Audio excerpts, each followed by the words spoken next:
Садыр Нуркожоевич, мен ушуга Төлөкөн айыл өкмөтү боюнча сизге өтө көп материалдар бар. Менин барбаган жерим калбады. Мен Туратова Ширин Төлөкөн айыл өкмөтүндө жашайм. Өзүбүздүн менчик, үлүш жерибизди мына мен 3 жылдан бери жүрөм. Данный момент Сүйүн Өмүрзаков генералдын карындашы, мен кошумчалап койгон ошо балага. Капитан Өмүрзакова менин үлүш жериме кирип, мен ТМЖдан чыктым, Кактус медиадан, Пирамидадан чыктым, Ош-суудан чыктым. Милициялар менен келип, менин колумду кармагыламын этпеди. Сизден суранам, менин прокуратурага бардым, рай архитектурага бардым, госрегистрге бардым, барбаган жерим калбады. Мен Төлөкөн айыл өкмөтү менен айрыкча көңүл буруп коюм. Папан айыл өкмөтүндө өтө көп жер системасы коррупциялашып сатылып кетти. Бу жерде покупательдер менен бизди уруштуруп коюп, милиция, РОВД, архитектура, госрегистр, даже акимдер полный кошумчалатат. Азыр мына акыркы сизге суранам, структураны Төлөкөн айыл өкмөтүн, Папан айыл өкмөтүн полный система, РОВД, Кара суу, рай архитектура, госрегистр, армия, коррупционерлер полный алмаштырып беришин суранам. Анан сизге да бир айтып коеюн, максатым мен областной детский больницада медсестра болуп иштейм. Эң аз зарплата средний медперсонала. Сизден суранам, мисал үчүн биз Кудай сактасын доктурга жатсак, рахматы только дарыгер врачтарга айтабыз. Ишти кылган медсестра, санитарка. Ошону эң сизден суранам, көңүл буруп коюңуз суранам. Айыл өкмөтүн жер сатып алуу системасына айрыкча Төлөкөн айыл өкмөтүнө жөнөтүп коюң. Сиздин үнүңүз акыры акыйкат барды деп сизге ишенип отурабыз. Рахмат. 10 чакты адам болуп өкмөттүн өкүлүнө келип кирип чыккан экенсиздер. Дагы келиңиздер, мына сүйлөштүк, чечип берет сиздин маселеңизди. Урматтуу Садыр Нуркожоевич, мен бу жактамын, сол жакта. Биринчиден ош жергесине куш келипсиз. Экинчиден калк экенбиз. Кече эле чыкты, ушунча иш жараянды жасады деп разы болушту, биз унутуп калганбыз. Биз деген көптөн бери 30 жылдан бери жанагы эзилип келген калкпыз да. Эми мен кыскача эле сүйлөйүн деген оюм бар азыр. Мына Төлөкөн айыл өкмөт боюнча сүйлөп эле атышат, бу 20 жылдыгын чукуп чыга турган болсо, биз мына обул губернатор жаңы келген кишиге барын дайындап деле, астына деле барып өтүп жүрүшөт. Эми дагы десе дагы барышыбыз мүмкүн. Бу Төлөкөн айыл өкмөтүн Тилек Матраимов баштагандан бери бул жактын баары развал болуп кеткен. Ал законсуз жер берүү анын бүт баарын эми кайталап отурбайм. Экинчиден азыр мен Талай мырзага айтар элем. Талай мырзанын эми иштеген эмгеги Ош шаары үчүн өтө бийик, зор иштерди жасап атат. Ага бардыгыбыз ыраазыбыз. Бирок дагы бир упущение. Многоэтажный, өлгүдөй зыңкыйган килеген үйлөргө разрешение берип аткан Гостройбу же өзүңүзбү бир көзөмөлгө алсаңыз, жанында турган үйлөрдүн бардыгы көлөкөдө калып, сырыш басып атат. 12 метр, 7 метр айырмасы менен курулуп атат үйлөрчү. Бул дагы чоң проблема болуп атат. Жер силкинүү деген бар, башка деген ойлор бар. Ошонун бир стандартный мерасын карап тургандан кийин курулса жакшы болмок да. Анан үчүнчү темам бул мына эле квартальный комитеттериңиз, домкомдоруңуз. Шайлоо убагында көрдүңүз кандай ызы чууларды жаратты. Ошондуктан мен ойлойт элем, шаарда порядок болуш үчүн Талай мырза ушул домком квартальныйларыңыздын бардыгын алмаштырсаңыз. Төртүнчү просьбам менин, мына мектептин директорлору деп атат. Мына Садыр Нуркожоевич азыр туура айтты, башынан алыш керек буларды. Мына министр образованияны алмаштыргандан кийин шаардык билим берүү бөлүмдөрүн бардыгы райондукун алмаштырып чыгуу керек. Себеби деген алар алмашмай сайын бул директорлорду 1000 алмаштырганыңар ал болбой турган, жарабай турган иш. Эми бuna kalın halktın aldığında Sadır Nurkoçoviç sizge men iyigilik kalayım. Men aparat je bolbosam başka mınamday hökümettин işine ötele kanatlandıradık jakşı degen baаны berişim mümkün. İşiңер jakşı, Kudayım ak jol bersin, yüzüңөр жарык kılsın. Tınçılık amançılıkta bolgula. Rahmat. Bir. Урматтуу Садыр Нуркожоевич, мен ош шаарынын тургуну болом. Мен соттук реформалардын жүрбөгөнүнө, кээ бир соттордун туура эмес чечим чыгаргандарына, укук коргоочулардын басым жасап, бүгүнгө чейин адилеттүүлүктү издеп, 4 жылдан бери адилеттүүлүктү издеп, адилеттикти таппай, сизге мына бүгүн кайрылып жатам. Урматтуу Садыр Нуркожоевич, менин адилетсиздик, укук коргоочулардын, прокуратуралардын адилетсиздигинен жабыркап келдим. Сизге кыска кат жазып, конвертке салып берип жибердим. Ошону мен көп сүйлөбөйүн, ошону карап окуп, ошону бир карап койсоңуз, контролуңузга алып. Фамилиям Раджапов Абибулла. Бұл жерде негізінен әлбетте шаардын кызыкчылыгы үчүн кээде мына ушундай окуялар туш болобуз. Бирок мен бүгүн суроо берейин дегеним мындай. Садыр Нуркожоевич, бүгүн мен сиздин абалыңызга негизинен суктанбайм. Сизде аябай чоң бир жоопкерчилик турат. Элдин жүгү турат. Бул аябай чоң нерсе. Ошон үчүн мен сизде мына ушул жүктү көтөрүүдө, ушул жоопкерчилик көтөрүүдө чечкендүүлүктү, тазалыкты каалайм. Анан бирок Ош шаарынын тургуну катары бир-эки маселе айтып койсом болбойт. Мына Ош шаарынын мэри Талабек Насырбекович бир чоң Ош шаарына демиргелерди баштаган. Бул биринчи, мына бул жерде областын шаарынын эли отурат. Ош шаарына кирип атканда Т деген бир мына өзгөн жолунда бир бүтпөй калган жол бар. Мурунку экс-президент баштаган эле. Ушуну сиздин Кудай буйруса алдыда падыша болом деген, элдин шайлоосун өтөм деген ниетиңиз бар. Бирок ошого чейин болсо дагы мына ошол Т маселесин Ош шаары эл үчүн чечип берүүңүздү суранабыз. Ош шаары пробка болуп атат. Экинчи маселе, мына жерде Акбура маселеси бар. Эң нерсе айтайын дегеним, мына бүгүнкү шаардын жетекчилиги баштаган иштерди акырына чейин колдоп, чечкенге чоң жардам берип коюңуз. Ош шаарынын эли дагы ошондо сизге чоң жардам берет. Чоң рахмат. Макул, көзөмөлгө алайын, көзөмөлгө алабыз. Саламатсыздарбы, урматтуу бүгүнкү калың эл журт, урматтуу Садыр Нуркожоевич, мына Кыргыздын тарыхында биринчи жолу мына карапайым эл менен мындай жолугушуу, суроо жооп жолугушуу бул Кыргыздын тарыхында биринчи жолу болуп атат. Мен аты жөнүм Маматалиева Райхан, Нокаттан келдим. Себеби мынакей чындык таппай күйүп турган адамдар өтө көп экен. Биз алыстан болсо дагы эртең менен 6-да туруп, ушу сизге ушу үнүбүздү жеткизип коелук деп келдик. Бирок ушул кандайдыр бир Кудайдын кудурети менен ошо сиз мына Кыргыз элинин алдына келип калдыңыз. Эми мен сизге айта турганым, мынакей мен кесибим врач, бирок Нокаттын акими Давран Маматалиев, мен Нокатта бир бакчаны текшерип коюп, ошонун аркасынан Давран Маматалиев, Нокаттын акими, мен куугунтук кылып мен иштеп кетирген. Мен 2,5 жылдан бери чындык таппай чыркырап күйүп жүрөм. Мендей күйгөн адамдар көп экен. Сизден сураныч, бул боюнча менин далилдүү фактыларым, документтерим бар. Ушуну алып барып мен сизге же болбосо өзүңүз бир адамдарды көрсөтсөңүз, мен ошолорго көрсөтөм. Экинчиси, урматтуу Садыр Нуркожоевич, бул жерге күйүп атып сүйлөгөнүм себеби, мага ошого күйгөн адамдар Нокатта өтө көп экен.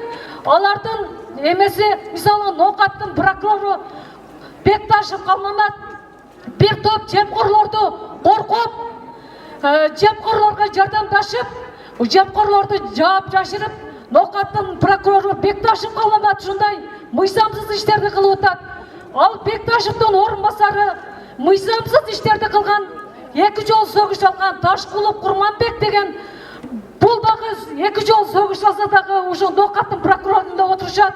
Булар бул кылмыштуу иштердин башында башкы прокуратурада Гүлнара Акимбаева деген ушул кылмышкерлердин, жемкорлордун, коррупционерлердин жаап жашырып прокуратурада ошол Гүлнара Акимбаеваны Ноокаттын прокурору Бекташев Калмаматты орун басары 2 жол согуш алган Ташкулов Курманбек Ноокаттын акими. Ошол мен эч кандай чындык акыйкат таппай күйдүм. Ошондуктан менин далилдүү документтерим бар. Мен сиздерге барам. Сизден суранып ошону карап берүүңүздү суранам. Макул. Көзүңүздү алып карап коюңуздар. Bir. Balkondan soruyor. Assalamu alaikum. Urmatlı Sadır Nurkojovic. Atım Ulan, familiyam Ergeşov. Aksıdan bulun. Men sizge bereyim degen suroğum. Şu aksıda çegara meselesi var. Kerben şarından Koçtağı Ayıl Hökümetine çeyin 14 kilometre. 3 kilometrinde Taktalbağan Özbekistan menen çegara var. Oşol жерден жергиликтүү жашоочулардын жылкылары, уйлары өтүп кетет. Аны караган эч ким жок. Ошол такталбаган жерди ушу чечейин деген аким же болбосо бир айыл өкмөттөр чечпей келет, жылына жүздөгөн жылкы, жүздөгөн уйлар жоголуп кетет да. Ошол жерди тез арада бир тактап, чечип, ошол жерди бир зым тартып, негизи зым тартылып келген, ошо такталбаган жерге келгенде ошо токтоп калган да. Бүгүнкү күндө Өзбекстандын жарандары ал жерге мал коюнап келип, чатырларын тигип, мындай биздики деп алган да. Ошол маселени чечип берсеңиз. Бир эле үй бүлөдөн 10дон 15тен уй жоголуп кеткен учурлар болуп атат. Бүгүнкү күндө көрүп атасыңар, бир эле уйдун баасы 80 000 сом болуп атат. Ушул маселени карасаңыз, андан кийин экинчи маселе Шамалды сайда Кербенге чейин бир 30-40 километр жол бар да, жол өтө мындай бир мышыгыйлай турган даражада. Ол жол менен Алабулга, Шапкалга чейин кете турган 3 райондун главный жолу ошол. Ушул маселени карап чечилсеңиз. Рахмат. Рахмат. Чегара боюнча, такталбаган жерлер боюнча. Буга чейин биз тараптан ушу кечиктирилип жүргөн экен. Мага жеткен маалыматтар боюнча биз кече жакында чечим кабыл алдык. Мындан ары чегара маселесин Улуттук коопсуздук кызматынын жетекчиси Ташиев Камчыбек Кыдыршаевич башында турган комиссия мүчөлөрү чечет. Жакын арада иш сапары менен барып келди бул боюнча, сүйлөшүлдү. Анан кийин ушундай чечимге келдик. Кудай буюрса, Өзбекстан менен чегара маселеси жакын арада чечилет. Мына Камчыбек Кыдыршаевич отурат элдин арасында, өз ишин баштайт жакын арада. Жакшы көрөсүңөрбү, жаман көрөсүңөрбү, туура дейсиңерби, туура эмес дейсиңерби, биз ушундай чечимге келдик. Анткени чегара маселеси тез арада чечилиш керек.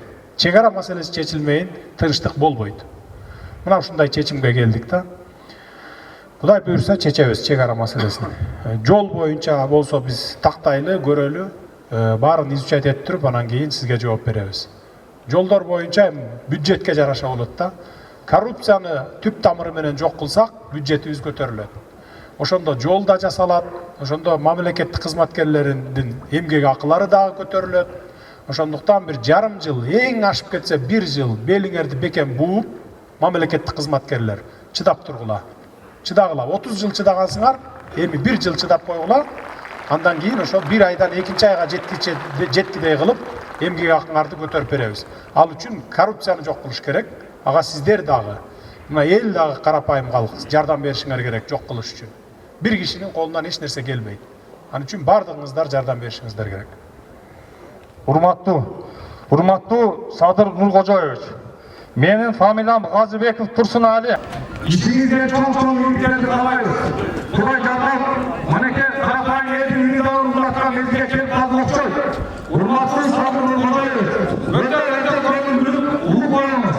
Bizim çoğala evreninin 13 tane altın, 55 tane gümüş, 116 tane yes, yörek sağa satın birikletti. Canlı bazı 661 milyon oldu. Bizdeki bayrak, yönetim döndüz, çoğalay ayağından Kıtay yerine girgetti.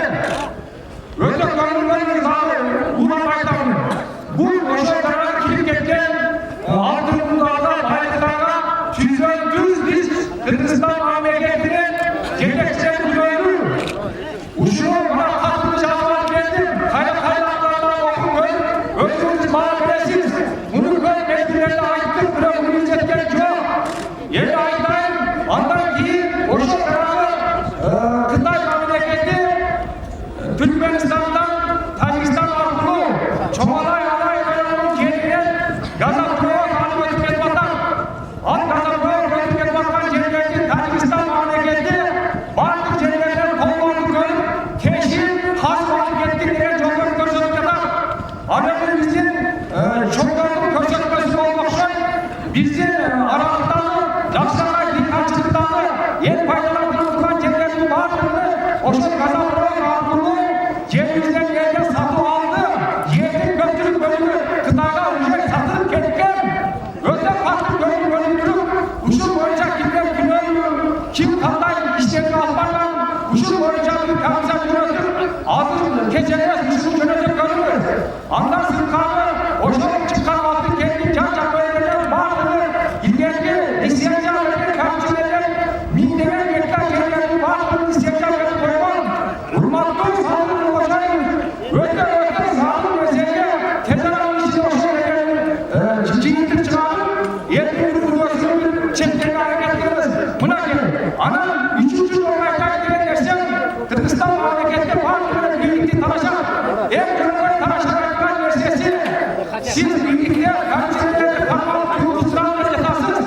En çok rahman, o çok kuyruğundan verse, uğurdan tatlı, satı aldı, tağ aldı, o çok varlığını kaytardı, o çok çizgi kaytardı, o çok fotoğrafını körüme faydalı gelen, önünde çok gülüyor hatta.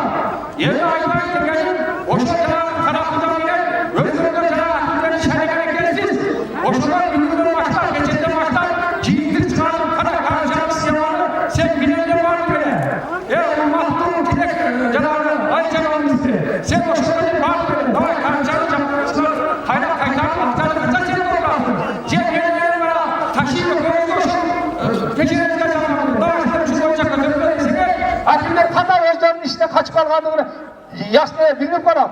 Daha kayda kaytarayım. Uşul janagı verilgan жетекçiler бардык ошол жерлердин бөлүк иштерин билет. Daha ошолордон акчаны төксүндеп туруп, ошондой ниетте ишке койсоңуз, бирөө жолайлай калат. Эгерде бар экен мени райондун акимиге койсоңуз бүгүнкү күнү азыркы мезгилде хан буйругунан ашпайт. Мен ушуга чейинки 6-7 акимдин бөлүгүнү ошол жерде иштеген бардык коррупциялык схеманы мен райондо билемин. Ошонун бардыгы мен сизди араканда кылып салып келип туруп, сизге жардам болбой беле.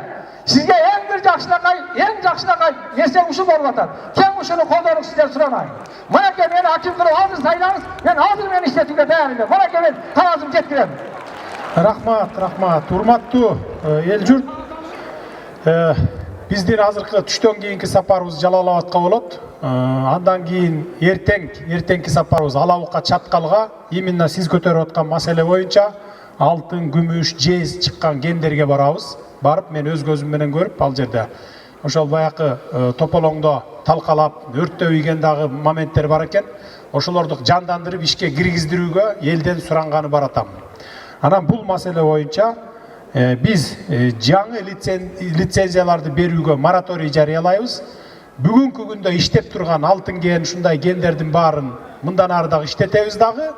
Bir şaylolordu bütürüp kelgenden keyin bular menen süйлөшүүлөргө олтурабыз. Кожоюндар менен, ошо лицензиянын кожоюндары менен, бардыгы менен. Концентрат боюнча ташып чыгып кеткенге биз тыюу салабыз. Бүт баары биздин мамлекеттин ичинде переработка болуш керек. Биз көрүп турушубуз керек бүт баарын. Андан кийин чыгымдарын баягы чыгарып туруп, мамлекетке дагы, элге дагы пайда тийгизгидей кылып туруп сүйлөшүүлөр жолуна отурабыз. Буга бизге убакыт керек. Şu жазга чейин убакыт бериңиздер. Мунун бардыгын ачык, бардык ушу сымыйлерден ачык көрсөтүп, элдин мамлекеттин пайдасына чечкидей кылабыз. Ошол эле моментте инвестордун да өзүнүн кызыкчылыгы калыш керек. Эми бая талкаланган природабыз бар.